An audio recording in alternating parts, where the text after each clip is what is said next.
Om Swastiastu. Perkenalkan, nama saya Niputu Devita Seprianti dari Fakultas Ekonomi, Prodi Manajemen, Konsentrasi Sumber Daya Manusia. Pada kesempatan kali ini, saya dan kedua teman saya akan mempresentasikan tentang sistem informasi manajemen. Adapun yang akan kami bahas, yaitu yang pertama, organisasi data.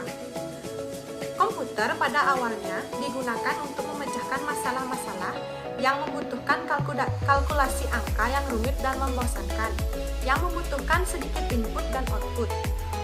Dewasa ini, perusahaan membutuhkan jumlah input dan output yang sangat besar.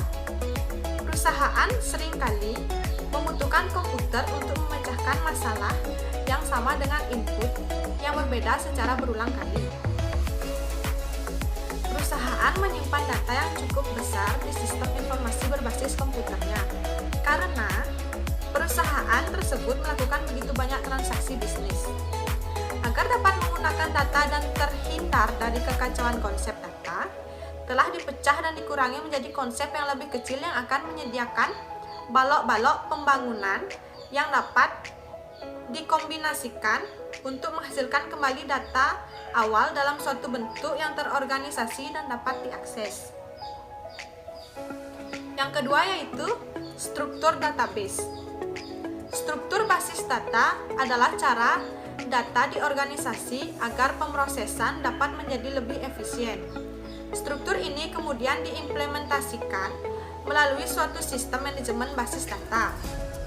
Sistem manajemen basis data atau yang sering disingkat DBMS adalah suatu peranti lunak yang menyimpan struktur basis data, data itu sendiri, hubungan di antara data di dalam basis data, nama-nama formulir, jenis-jenis data, angka di belakang desimal, jumlah karakter, nilai-nilai default, dan seluruh uraian file lainnya. Yang pertama yaitu struktur basis data hierarkis. Yang kedua, struktur basis data jaringan. Nah, yang ketiga, struktur basis data relasional. Menciptakan dan mengelola database. Konsepnya, proses pembuatan sebuah basis data akan melibatkan 3 langkah utama, yaitu yang pertama, menentukan data yang Anda butuhkan. Yang kedua, menguraikan data tersebut. Yang ketiga, memasukkan data ke dalam basis data. Kita biasanya berinteraksi dengan sebuah basis data dari sebuah komputer pribadi, meskipun data tersebut berada di tempat lain dalam jaringan. Formulir, laporan, dan query adalah metode-metode umum yang dipergunakan untuk mengakses basis data yang disimpan dalam suatu sistem manajemen basis data. Baik, presentasi selanjutnya akan dilanjutkan oleh teman saya. Perkenalkan, nama saya Niluh Megiarti. Saya akan melanjutkan presentasi dari teman saya. Selanjutnya ada pengelolaan database, di mana programmer basis data menunjukkan spesialisasi dan seleksi tingkat tinggi. Mereka seringkali memiliki lebih banyak pengalaman dan pelatihan daripada programmer-programmer lainnya yang dimiliki oleh perusahaan. Salah satu alasannya adalah bahwa basis data merupakan pusat penyimpanan fakta bagi perusahaan. Jika terjadi kesalahan programmer di dalam basis data, maka konsekuensinya akan dapat dirasakan oleh pengguna dalam jumlah yang sangat besar. Salah satu keuntungan adalah basis data perusahaan hanya diakses satu kali saja, dan pemrosesan basis data lebih lanjut akan terjadi hanya pada sumber daya yang lebih tinggi bagi penggunaan basis data.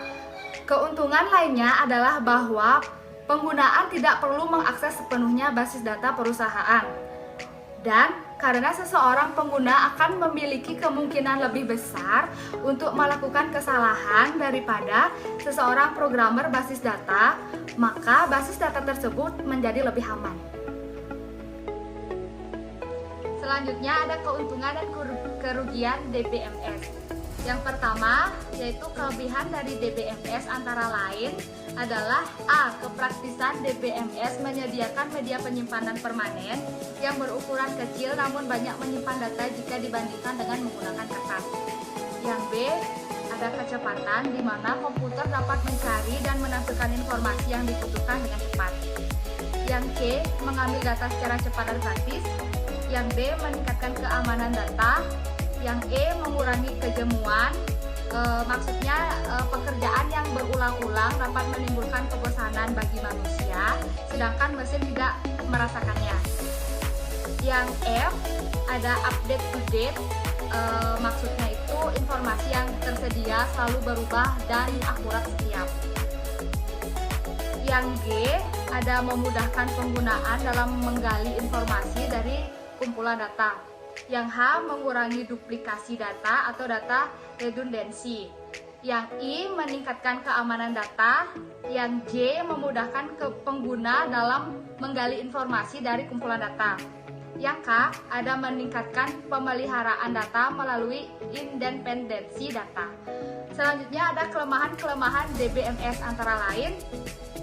Yang A, biaya kebutuhan untuk mendapatkan perangkat lunak dan perangkat kertas yang tepat cukup mahal, termasuk biaya pemeliharaan dan sumber daya manusia yang mengelola basis data tersebut. Yang B, ada memperkerjakan dan mempertahankan DBA. Yang C, sangat kompleks. Sistem basis data lebih kompleks dibandingkan dengan proses berkas, sehingga dapat memudahkan terjadinya kesalahan dan semakin sulit dalam pemeliharaan data. Yang D, ada memerlukan suatu skill tertentu untuk bisa melakukan administrasi dan manajemen database agar dapat memperoleh struktur dan realisasi data yang optimal.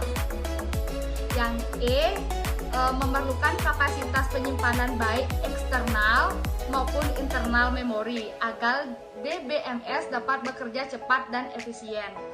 Yang terakhir yaitu F, ada kebutuhan akan sumber daya resources biasanya cukup tinggi. Kesimpulan, database merupakan kumpulan dari data yang saling terintegrasi satu dengan yang lainnya, tersimpan dalam perangkat keras komputer dan menggunakan perangkat lunak untuk bantuan dalam mengoperasikannya. Database merupakan komponen dasar dari sebuah sistem informasi dan pengembangan serta penggunaan sebaiknya dipandang dari perspektif kebutuhan organisasi yang lebih besar. Oleh karena itu, siklus hidup sebuah sistem informasi organisasi berhubungan dengan siklus sistem database yang mendukung.